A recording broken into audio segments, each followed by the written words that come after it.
James Thomas Morning Blend. I'm here with Francis, the annoying voice you heard earlier. Francis, tell us about the Startup Connection here at WashU. Yeah, this is basically the biggest celebration of the startup community we have every year.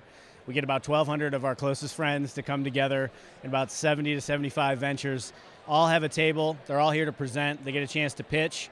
There's actual prizes on the table. And this year, unlike last year's, we have a People's Choice Award. So there's some people that are going to be walking away with some cash from the voting of the people that came. So vote wisely when you're coming to Startup Connection. So how does somebody get nominated for the People's Choice Award, and how do they win? Each of the ventures that are here at Startup Connection at their table, they have a box that is a simple voting box. And as people checked in and registered, they got one vote and a ticket.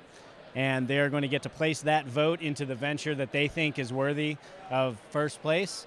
And we're going to tally those up at the end of the night, and somebody's going to walk away with some money. That sounds cool. Now, other than the Startup Connection, your full-time job is?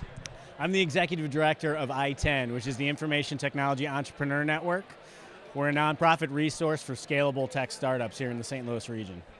So how do you see the St. Louis region working as a startup community, as an innovative community?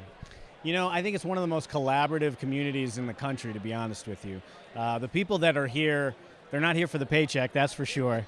They're here because they love the work and they love to connect people. And in a town like St. Louis, if you meet the right person in that network, you can be just 1 or 2 degrees of separation away from who you need to meet, whether that's a customer, a co-founder, somebody that can help your business move forward.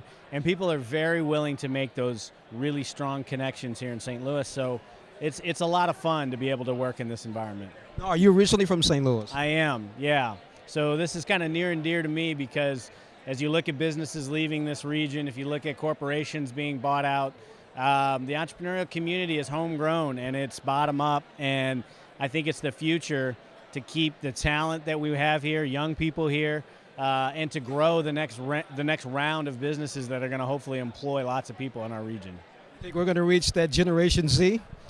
Boy, I hope so. There's a definite direct connection to K through 12, K through 20, STEM education. We got to do a better job making sure those students feel connected to what the energy that's going on here, and all those kids. So we have to work on diversity and inclusion issues and make the pathways equitable for everybody in our community, because we only rise and fall as a community.